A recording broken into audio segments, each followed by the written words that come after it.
میں حاجی باقی سب فراڑی، یہی صورتحال ہے۔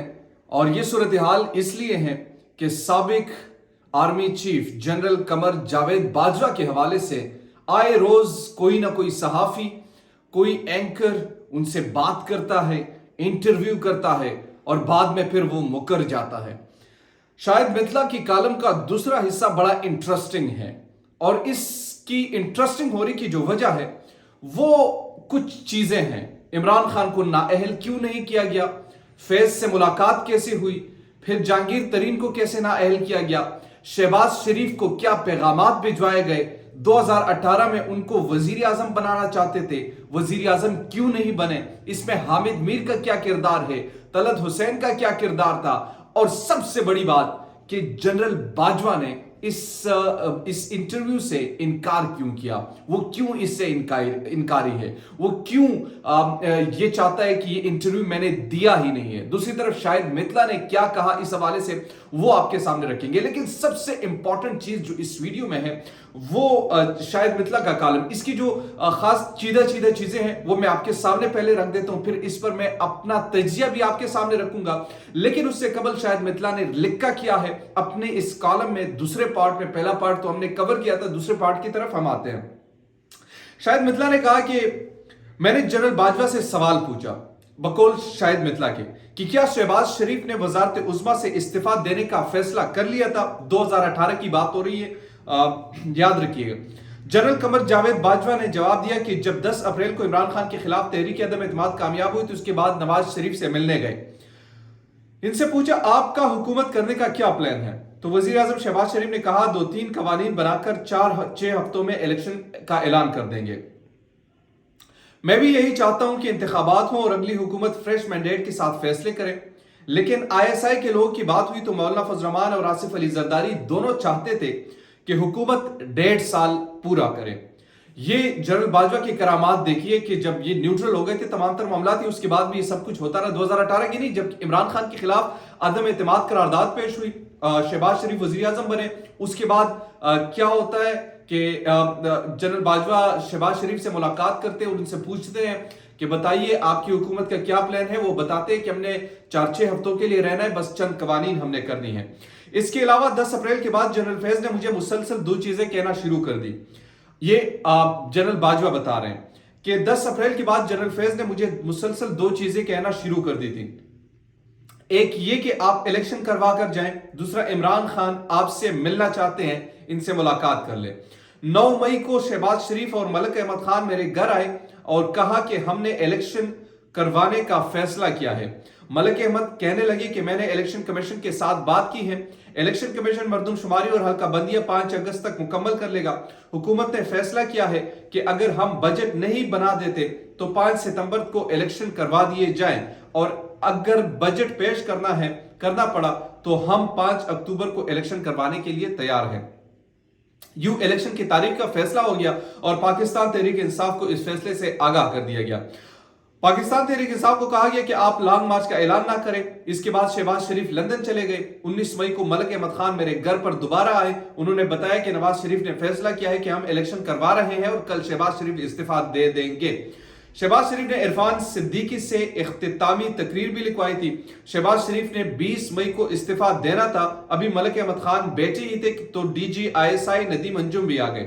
انہوں نے کہا کہ اگر شہباز شریف استعفیٰ دیتے ہیں 25 مئی کو قطر میں IMF کے ساتھ مذاکرات کون کرے گا؟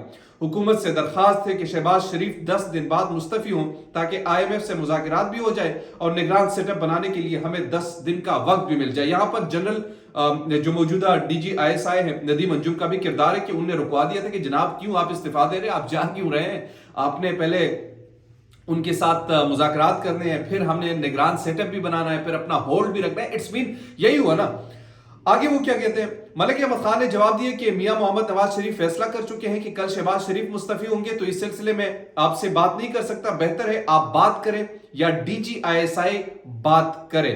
میں نے DG ISI کو کہا کہ نواز شریف سے درخواست کرے کہ وہ 10 دن میں ہمیں دے دیں۔ DG ISI نے ہمیں نواز شریف سے بات کی اور ان کو 10 دن بعد مستعفی ہونا پڑا۔ یہی بات DG ISI نے شاہ محمود، پرویز خٹک اور رشید عمر کو بتا دی اور کہا کہ آپ لانگ مارچ کا اعلان مت کریں، لیکن ان تینوں احباب نے کہا کہ عمران خان نہیں مان رہے۔ 20 मई को मुल्तान में इमरान खान का जलसा था। बहरहाल उन्होंने लॉन्ग मार्च का ऐलान नहीं किया। DGISI ने बड़ी मुश्किल से ऐलान करने से रोका। इमरान खान फौरी इलेक्शन का ऐलान चाहते थे। 22 मई को इमरान खान ने पेशावर में प्रेस कॉन्फ्रेंस रख ली। DGISI ने फिर शाह महमूद और असद उमर परवेज खटक से बात की कि आप सिर्फ 10 दिन इंतजार कर लें, IMF के साथ मुज़ाकरात और निगरान सेटअप के लिए हमें 10 दिन दे दें। उन्होंने कहा कि इमरान खान नहीं मान रहे। सपहर इमरान खान की प्रेस कॉन्फ्रेंस थी, शाह महमूद भी साथ बैठे थे। मैंने शाह महमूद को पैगाम भिजवाया कि आप इमरान खान को लॉन्ग मार्च करने से ऐलान करने से रोकें। शाह महमूद ने इमरान खान को बताया कि वो बात करना चाह रहे हैं, लेकिन इमरान खान ने बात करने से इनकार कर दिया, जिसके मनाजिर टीवी स्क्रीन पर भी देखे गए। मेरी तरफ से लॉन्ग मार्च रुकवाने की ये आखिरी कोशिश थी। इमरान खान ने लॉन्ग मार्च का ऐलान कर दिया। शाम को लीगी क़यादत मेरे पास आई तो उन्होंने कहा कि अब हम इमरान खान का भरपूर मुकाबला करेंगे। मैंने फिर भी अगले दिन शाह महमूद कुरैशी से बात की कि आप हुकूमत के साथ बैठकर बात करें, लेकिन उन्होंने कहा कि इमरान खान नहीं मान रहे, वो फौरी शहबाज शरीफ के इस्तीफे का ऐलान चाहते हैं। मैंने कहा कि आपके पास अक्सरियत नहीं है, हुकूमत तहलील हो गई तो IMF के साथ मुज़ाकरात कौन करेगा। जनरल बाजवा के पास इस गुफ्तगू की ऑडियो भी मौजूद है। लॉन्ग मार्च नाकाम हो गया। लॉन्ग मार्च के रोज मैंने अपना हेलीकॉप्टर भेजा, जिसमें शाह महमूद, कुरैशी, असद उमर और दीगर को उठाया और राजा परवेज अशरफ के पास ले आए। इनके राजा परवेज अशरफ, अयाज सादिक और दीगर के साथ मुज़ाकरात हुए। PTI का एक नुक्ता तक के इलेक्शन की तारीख दे दे। राजा परवेज अशरफ ने कहा कि आप पहले असेंबली में आए, फिर मामलात आगे बढ़ाते हैं। इस तरह ये मुज़ाकरात नाकाम हो गए। लॉन्ग मार्च रोकने का सारा इंतजाम राना सनाउल्लाह का था। हम मुकम्मल न्यूट्रल थे, हमने किसी किस्म की मुदाखलत नहीं की। राना सनाउल्लाह लॉन्ग मार्च रोकने में कामयाब हो गए थे। मैंने पूछा 17 जुलाई के इलेक्शन आपने PTI को जितवाए थे। उन्होंने कहा बिल्कुल कोई मुदाखलत नहीं की थी। फरवरी 2021 के बाद किसी भी इलेक्शन में मामूली गड़बड़ नहीं की गई। आजकल वैसे भी इलेक्शन दिन गड़बड़ नहीं होती, इलेक्शन से पहले मैनेजमेंट होती है। इमरान खान मकबूलियत से इलेक्शन जीते। नून लीग के हारने की सबसे बड़ी वजह PTI के मुनहरिफ लोगों को टिकटें देना थी। दोपहर के खाने के मेज पर मैंने सवाल पूछा, क्या 63A वाला फैसला जस्टिस उमर अता बंदियाल से आपने करवाया। जनरल बाजवा ने कहा यह फैसला मैंने नहीं करवाया था। उमर अता बंदियाल एक कमजोर शख्स है, दबाव बर्दाश्त नहीं कर सकते। जस्टिस एजाजुल एहसन और जस्टिस मुनीब जस्टिस उमर अता बंदियाल पर गालिब आ गए। यह फैसला इन दोनों ने करवाया। जस्टिस मुनीब ने फैसला लिखा, यह फैसला गलत है, खिलाफे आइन है। सुप्रीम कोर्ट के इस फैसले की वजह से बहुत सी बर्बादी हुई और मुल्क में आज तक अदम इस्तेहकाम है। खास तौर पर पंजाब में इन जजों को भी पता है कि यह फैसला गलत है। वो फैसला रिवर्स भी करना चाहते हैं, लेकिन इनको समझ नहीं आ रही कि इसको किस तरीके से रिवर्स किया जाए। मैंने सवाल किया, सुप्रीम कोर्ट में तहरीक इंसाफ के हामी जज भी हैं, और क्या सुप्रीम कोर्ट के जजों के खानदान भी तहरीक इंसाफ के हामी है और उनके फैसलों पर असरअंदाज होते हैं। उन्होंने कहा बिल्कुल ऐसा है। कुछ जजेस पाकिस्तान तहरीक इंसाफ के हामी हैं। जजों के बेगमात और उनके खानदान के दीगर अफराद पाकिस्तान तहरीक इंसाफ को पसंद करते हैं। ये भी जजों के फैसलों पर असरअंदाज होते हैं। बकवासियात किस्म की गुफ्तगू हो रही है जो मैं आपके सामने रख रहा हूं। हमारे मुल्क में जज बहुत डरपोक है, बहुत डर डर के फैसले करते हैं, बिल्कुल जर्नलों की तरह। ये भी टिकटॉक से डर कर फैसले करते हैं। तहरीक इंसाफ के हक में जज डर के फैसले देते हैं। टिकटॉक पे बेइज्जती वायरल हो तो दबाव बढ़ जाता है। मैंने सवाल किया, इमरान खान को बनीगाला केस में नाअहली से आपने बचाया था। उन्हें जवाब दिया, एक दिन जनरल फैज मेरे पास आए और उन्होंने कहा बनीगाला केस में इमरान खान के कागजात मुकम्मल नहीं है, वो नाअहल हो जाएंगे तो क्या किया जाए। जस्टिस साकिब निसार भी कहते हैं कि इमरान खान को नाअहल करार दिया तो बाकी बचेगा कौन, मुल्क भी तो चलाना है। मैंने कहा कि इमरान खान को नाअहल करते वक्त वजीर आजम कौन बनेगा। इमरान खान की 40 साल पुरानी रसीदें दस्तयाब नहीं थी, बैंक्स बंद हो गए थे। इमरान खान नाअहली से बच गए, इसके बदले जहांगीर खान तरीन को नाअहल करवा दिया गया। मेरा सवाल था कि एस्टेब्लिशमेंट हमजा शहबाज के वजीर आला बनने के खिलाफ थे। जनरल बाजवा बोले, जब हमजा शहबाज वजीर आला बने तो मैंने शहबाज शरीफ से सख्त नाराजगी का इजहार किया। आपने अपने बेटे को वजीर आला बनाओ, मैं कोई और आपको यानी अपने बेटे के अलावा कोई और बंदा नहीं मिला। मैंने शहबाज शरीफ की काफी क्लास ली और वो सर झुकाकर सुनते रहे। बेशर्मी और डिठाई की हद देखिए कि शहबाज मुल्क का वजीर आजम हो, वो आर्मी चीफ जो है उनकी बेइज्जती कर रहे हैं और वो सर झुकाकर सुन रहा है। शहबाज शरीफ जितनी मर्जी उनसे सख्त बात कर, यानी जितना मर्जी उनको टोके, जितना मर्जी उनके बेइज्जती करे, उसको असर ही नहीं होता। असर तो इंसानों को होता है, हैवानों को तो नहीं होता। इसमें यही इनका मतलब है जो बात कर रहे हैं। कोई जवाब आगे से नहीं देते थे। जनरल बाजवा कहते हैं कि हमजा शहबाज इंतहाई निकम्मा, सलमान शहबाज काफी तेज और बासलाहियत है। शहबाज शरीफ कमजोर वजीर आजम है, इनसे हुकूमत नहीं चल रही, ना वज़रा इनकी बात सुनते हैं और वज़रा इनको घास भी नहीं डालते। बड़े मियाँ आएंगे तो हालात बेहतर होंगे। यहां पर कहते बड़े मियाँ आएंगे तो हालात बेहतर होंगे। ये क्या बकवास है, मतलब नवाज शरीफ के लिए रास्ता साफ कर रहे हैं। और जिस तरीके से ये कॉलम, यार मैं हैरान परेशान हूं, क्या गुफ्तगू हो रही है।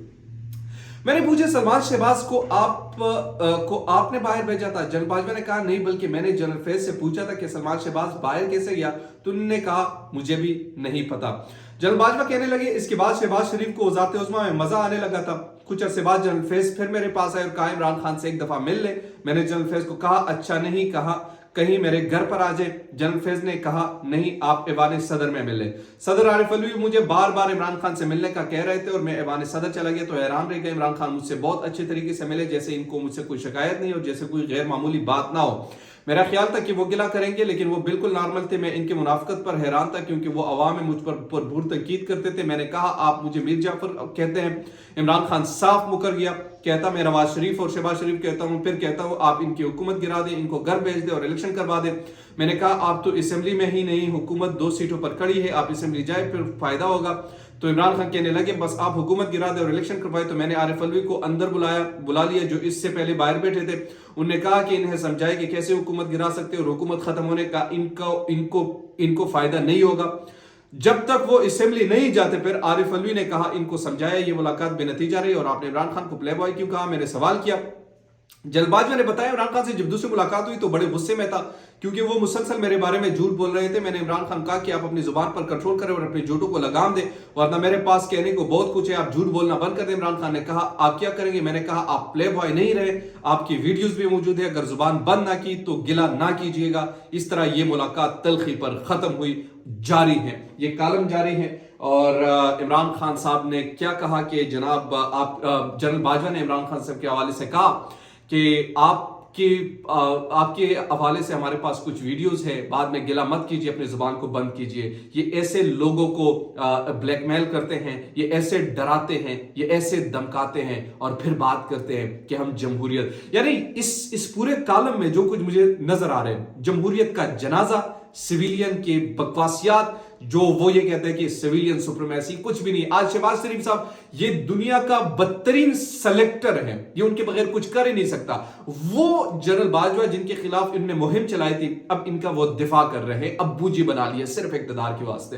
बहरहाल ये अब तक की जो अहम चीजें थी जो इस कॉलम से रिलेटेड मैंने आपके सामने रखी। उम्मीद करता हूं कि आपको वीडियो पसंद आई होगी। अगर अभी तक आपने हमारे चैनल को सब्सक्राइब नहीं किया तो काइंडली सब्सक्राइब कीजिए, बेल आइकन को प्रेस कीजिए ताकि नहीं आने वाले और लेटेस्ट अपडेट से आप बाखबर रहे। शुक्रिया।